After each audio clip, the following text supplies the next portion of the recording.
There are exactly 3 brands that make watch collectors argue like it's religion: Rolex, AP, and Patek Philippe. And of those 3, only one has a tagline that's basically a threat. You never actually own a Patek Philippe. You merely look after it for the next generation. That's not marketing. That's a promise. And today we're going to find out which Patek references actually keep that promise, and which ones are just expensive lies. I'm ranking every major Patek collection on one metric: cultural staying power, not which one looks best on your wrist at dinner, which one your kid can sell in 2035 and buy a house. Let's go. The rules. Before we rank anything, you need to understand how we're judging. This is not a fashion tier list. I'm not ranking dials. I'm ranking cultural capital, the intersection of 3 things. 1. Secondary market performance. What has this reference actually done at auction and on dealer floors over the past 10 years? Numbers don't lie. 2. Collector consensus. What do the people who've owned 5, 10, 15 Pateks actually say? Not Instagram flex accounts. The guys writing forum posts at 2 a.m. because they've obsessed over this for decades. 3.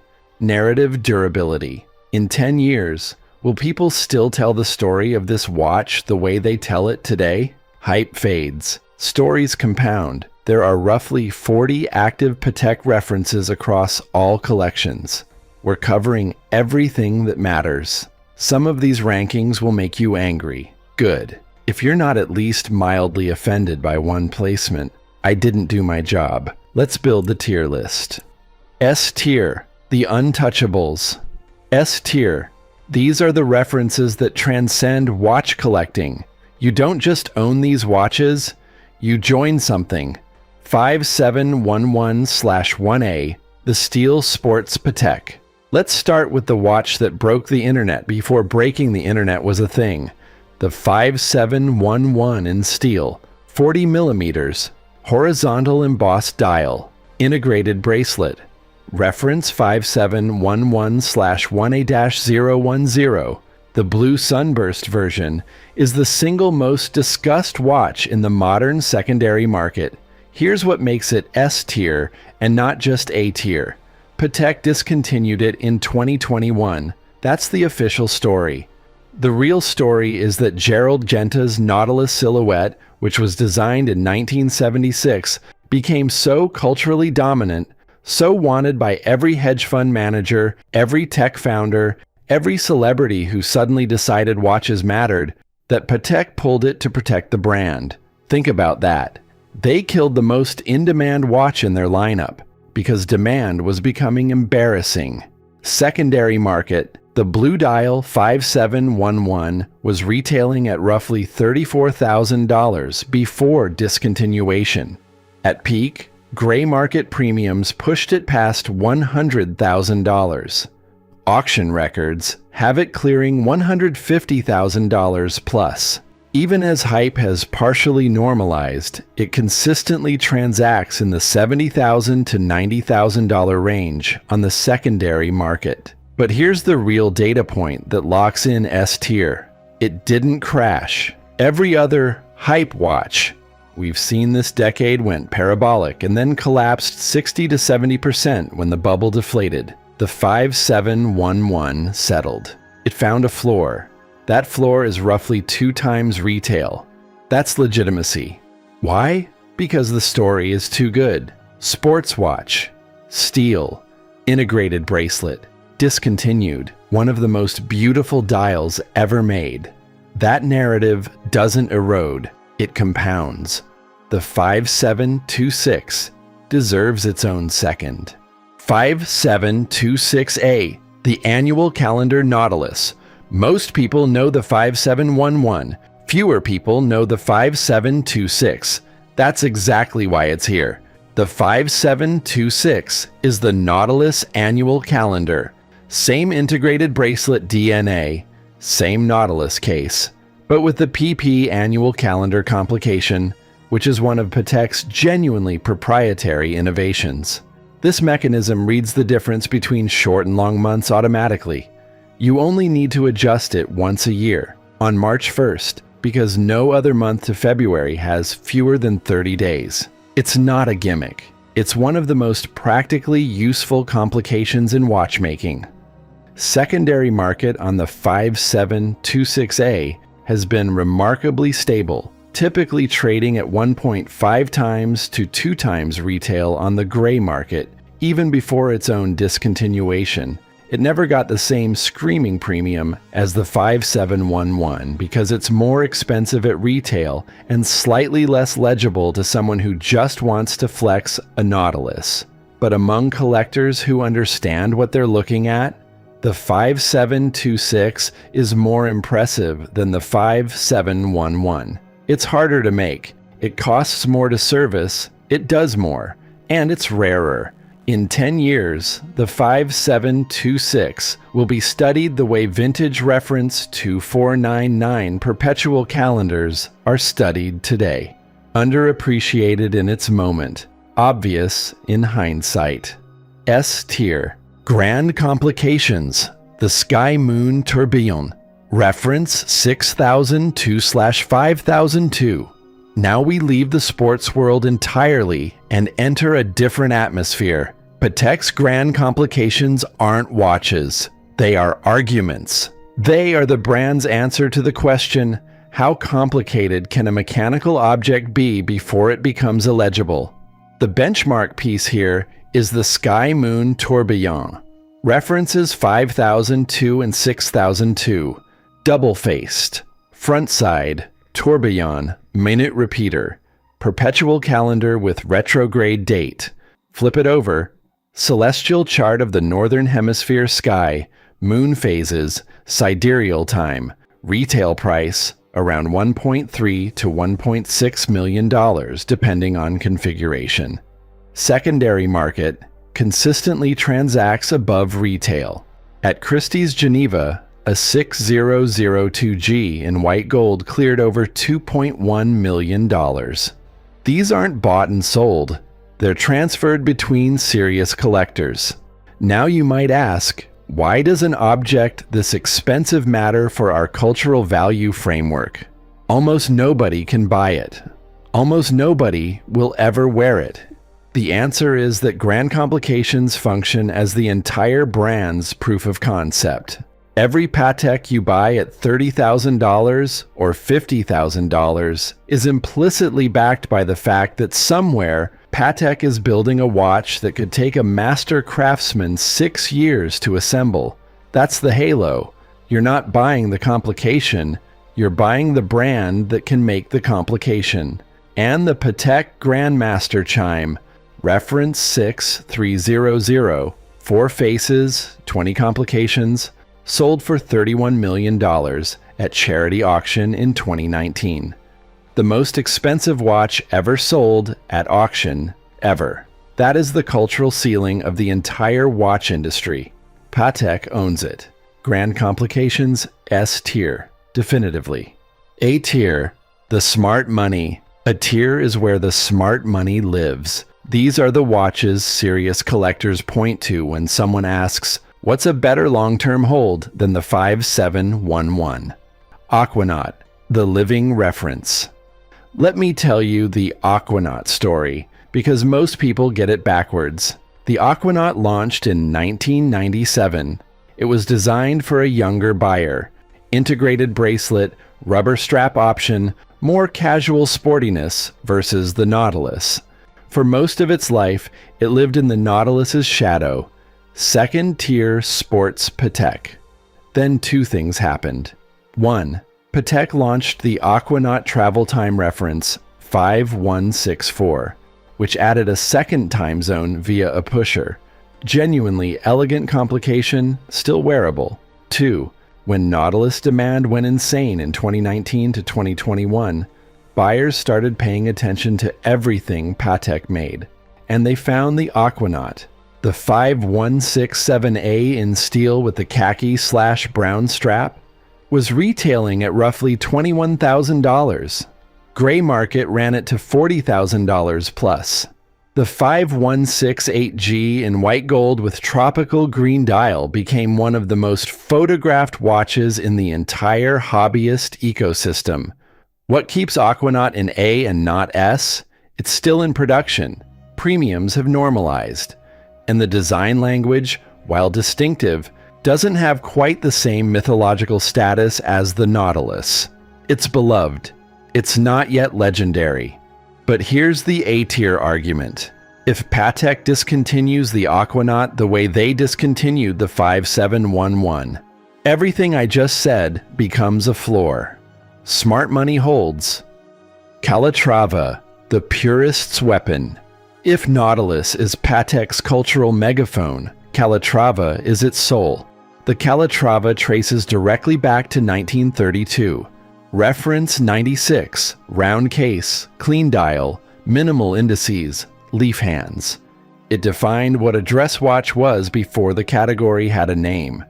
Every round dress watch made by every brand since is, directly or indirectly, a response to the Calatrava.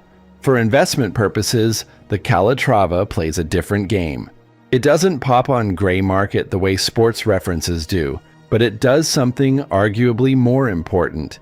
It holds. The 5296G, white gold, Roman numerals, classic deployment, has been one of the most stable watches in Patek's entire lineup. Auction results for well-preserved examples consistently meet or exceed original retail, which is rare for dress watches in a market that heavily favors sports watches right now. The cultural value argument is simple.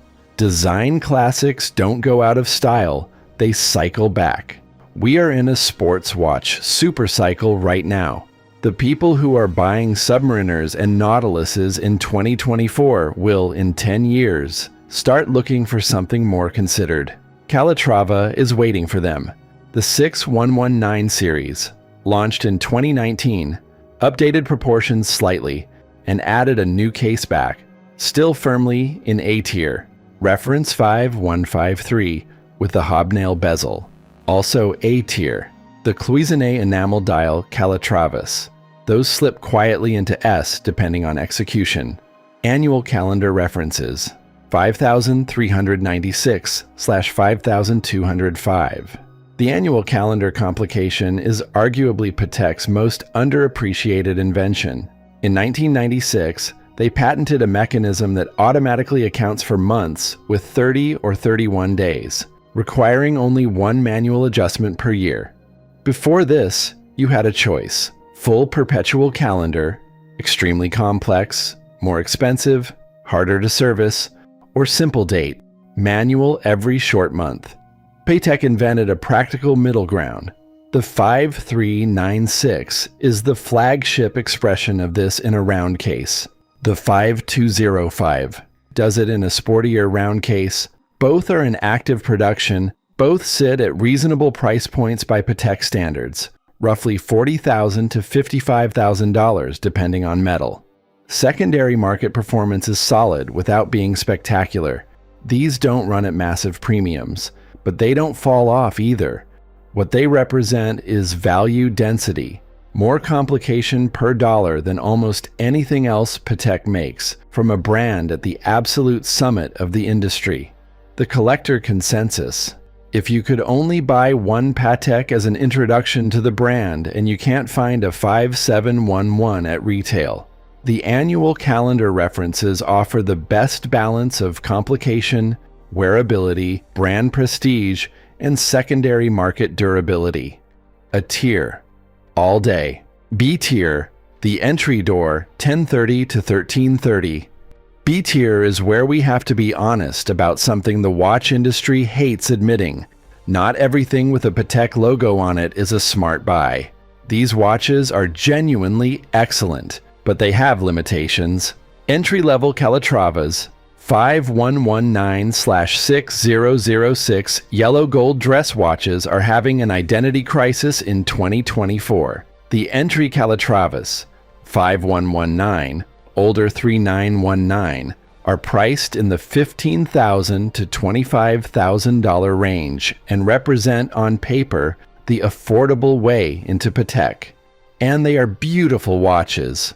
Simple, well-made, with the Patek finishing standards that make every other dress watch brand look slightly embarrassed. But here's the B-tier reality. Yellow gold dress watches have been declining in collector priority for 2 decades. The cultural shift toward sports watches, toward casual luxury, toward watches you can wear with anything. It's hit the yellow gold dress segment harder than any other category. Secondary market on entry Calatrava's tends to trade at or below retail, not catastrophically, but they don't grow. For a brand at Patek's price point, doesn't grow is a meaningful limitation. You buy these because you love them. That's a fine reason, but don't build a financial thesis around them. 24, the women's line. Patek launched the 24 in 1999. Original versions were quartz. Modern references, 7300 series, moved to automatic movements, which is the right call. The challenge with the 24 for our framework is that women's luxury watches occupy a complicated space in the secondary market. They tend to be bought as personal jewelry first, investment second. The 24 has loyal buyers, consistent retail sell-through, and genuinely impressive movement quality for its category. But secondary market depth is shallower than men's references. Auction results are thinner. The cultural narrative around it is less written about, less debated, less mythologized. B-tier isn't a knock.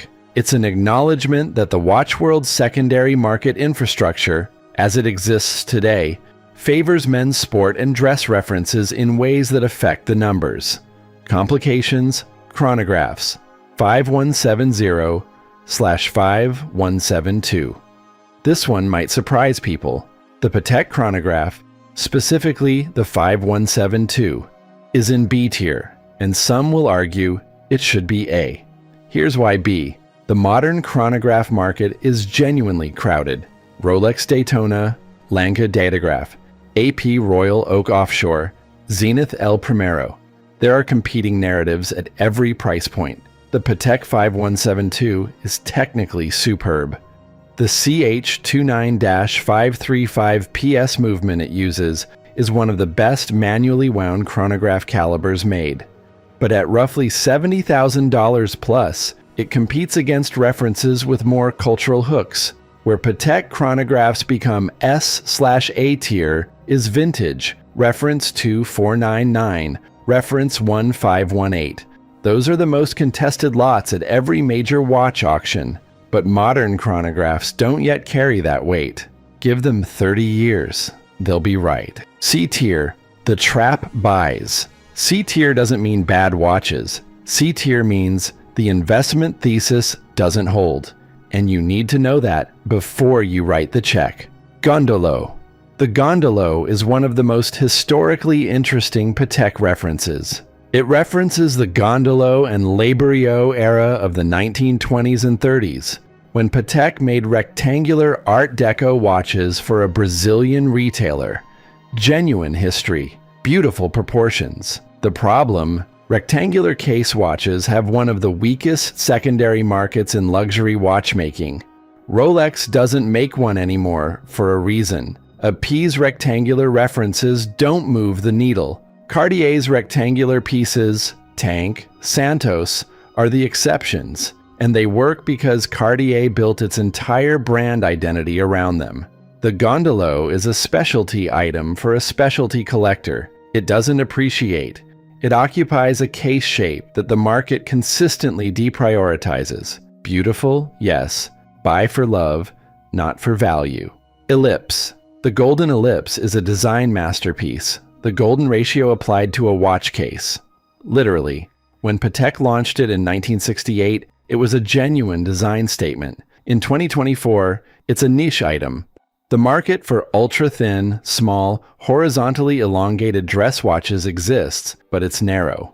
Secondary market transactions are sparse enough that pricing power is weak. If you need to sell quickly, you will not get what you paid. C tier with respect. Huge respect, but C tier. high complication novelty pieces. One-off/special edition non-core. Here I need to separate two things: core complications versus novelty expressions of them. The World Time in its standard 5230 configuration, B tier, arguably A. The movement is a Patek invention. The 5131 World Time with cloisonné enamel dials depicting maps, those specific pieces get reclassified upward because enamel dial artistry is a genuine secondary market driver. But there's a category of Patek that shows up at novelty exhibitions and special editions. Watches that are mechanically impressive but narratively thin, with small production numbers and no collector community building stories around them. These don't retain value on the secondary market the way the canonical references do. Buy them because you love them, not because you think they'll appreciate. The general rule for Patek novelties: if it doesn't have a multi-decade reference history and a name that appears in collector vocabulary, be careful. Final rankings plus the one watch rule. Let's look at the full board. S tier 5711, 5726, Grand Complications. A tier Aquanaut, Calatrava Core, Annual Calendar 5396/5205, B tier Entry Calatrava. 20-4, Modern Chronographs. C tier Gondolo, Ellipse, Novelty Pieces. Now here's the question I get asked more than any other. If you could only buy one Patek, what would it be? The honest answer depends on what you want from the watch. If you want the maximum cultural artifact, the watch that everyone in every room recognizes, that has a story nobody can tell without gesturing, it's still the 5711, even discontinued, even at secondary market prices that sting. The story is too strong.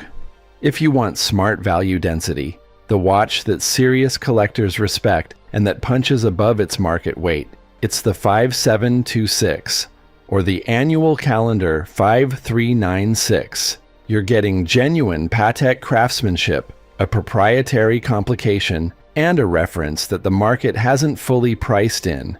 If you want the soul of the brand, the watch that started everything, that will outlast every trend, that your grandchildren will open a box and immediately understand, it's the Calatrava. Specifically, a white gold 5196 or 5296 with a simple dial. The one that needs no explanation. And if you're staring at a gondolo in a boutique right now because something about that rectangular case is speaking to you, buy it. Just don't build a spreadsheet around it. The tier list tells you where the market is. Your gut tells you where the story is. The best watch decisions live somewhere in between. That's every major Patek collection ranked through the investment lens. If this made you think differently about how you evaluate watches, not just aesthetics, but narrative durability, hit subscribe, because we're doing this for every major brand. A P is next, and that tier list is going to be even more controversial than this one. If you think I got something wrong, and statistically, some of you are already typing, put it in the comments. The best tier list arguments are always in the comments. I'll see you in the next one.